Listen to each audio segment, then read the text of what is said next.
action. So, good morning, I am Lizzie Doron. I am in Geistesblüten. First, I must say that I'm really impressed by the picture that is behind me. As I understood, this guy was on the beach of Tel Aviv, 1973, and a great photographer took a picture, and I feel that I'm not alone. I feel that I found a friend. I think that we are almost the same age, and he gave us the smile and the energy that comes out through the picture of the happy days that we had before the Yom Kippur War, 1973. I feel the energy that I had on those days after the Six-Day War, in which we were sure that we, the Israelis, are the winners, are the strongest, and we are in the right place and on the right track. But as you know, many things had changed.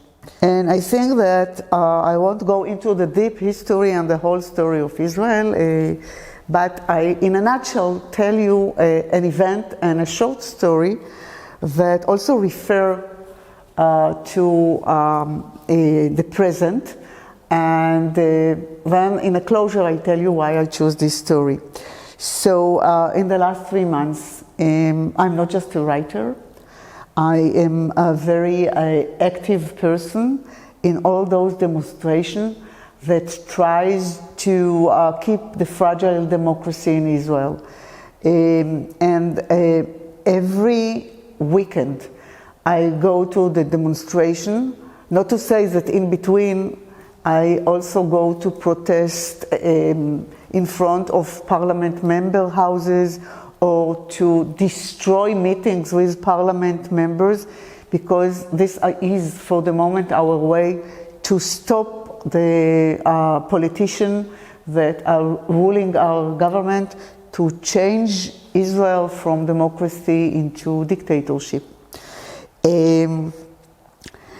Many things happen to us during the demonstration. There are days of ups, there are days of downs, there are days of hope, and there are days of despair.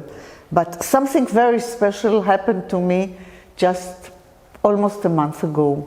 I was in a hurry to a demonstration, and I belong to a group of people that shout and fight for freedom of speech, equality, literature that will be open. And I had to cross the street to the place that we gather in order to start the marching day. And it was just a strange situation, because near my house there was a crowded group of bunch of people. All of them wear red shirts, and on the shirt it was written Artillery Unit, Yom Kippur, 1973, Golan Heights. Wow! I was in the Golan Heights, and something brought me to just stop and look at the people around me. All of them shouted, "Lizzie, Lizzie," and it was a huge surprise for me, because I just stood in the middle of a bunch of old people with red shirts that once were soldiers in the artillery unit in Golan Heights. And I looked at them, and I know that people can recognize me because usually I look like a sheep with my curly hair, and I look around, and then out of this group came a guy, and he said to me, "We are going to win. Believe me, we are going to win." And he asked me to stand in front of this group, and somebody took immediately the camera, and I found myself in a huge photo of this unit. But I had to leave them. I have to rush to my group, as I said, the literarische group, who had to march to totally a different direction on Tel Aviv streets. And in the afternoon, when I came home, I got a phone call and few photos.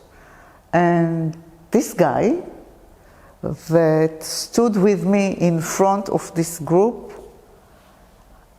told me that he remembers quite well the day of Yom Kippur at around 2 or 3 o'clock, when the sky was in the Golan Heights full with Syrian airplanes, the mountains were burning, and all the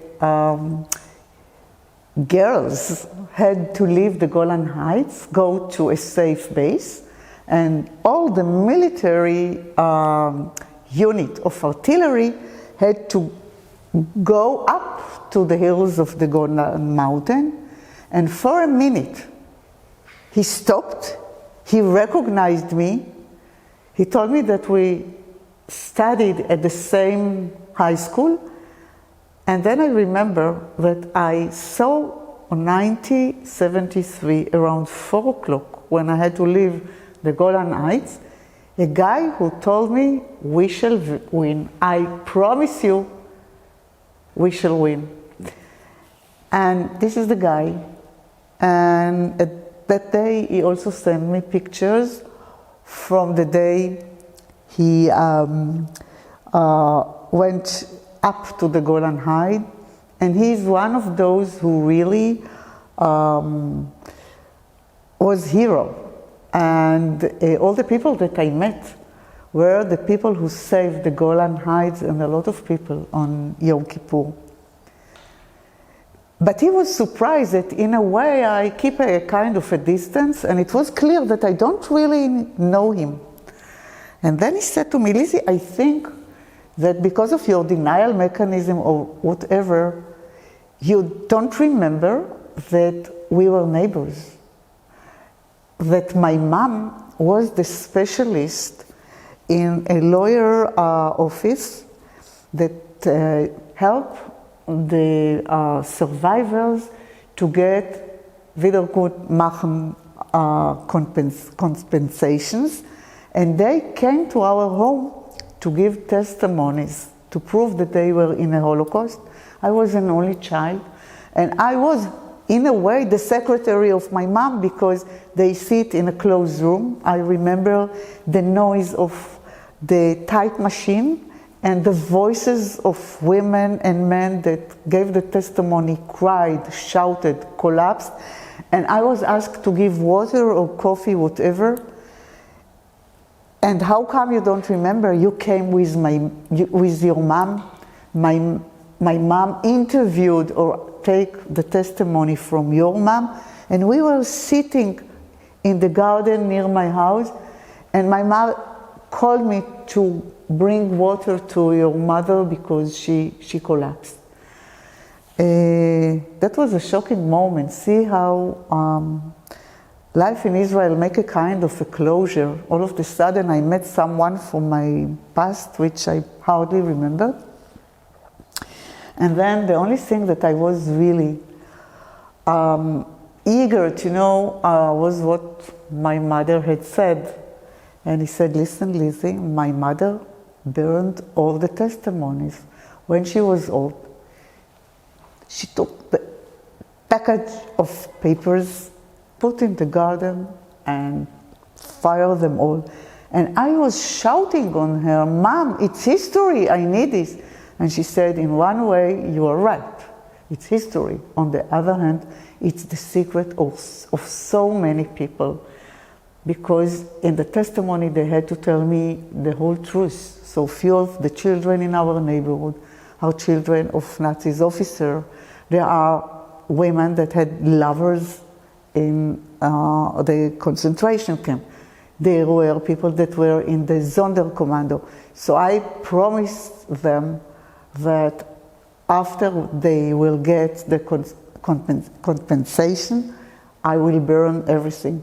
She was 80 by then. It was very hard for her to get rid of all those papers and story, but at the end, we have just me and him to tell the story. No more documents, no more people that gave the testimony.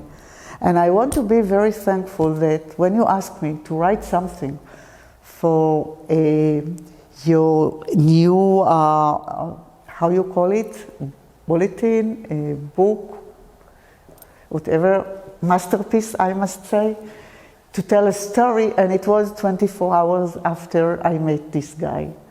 And I must say that it took me less than an hour to write you this story in a more literary way, but I was very excited and I felt privileged that somebody is ready to read my story or to listen. So I'm so thankful.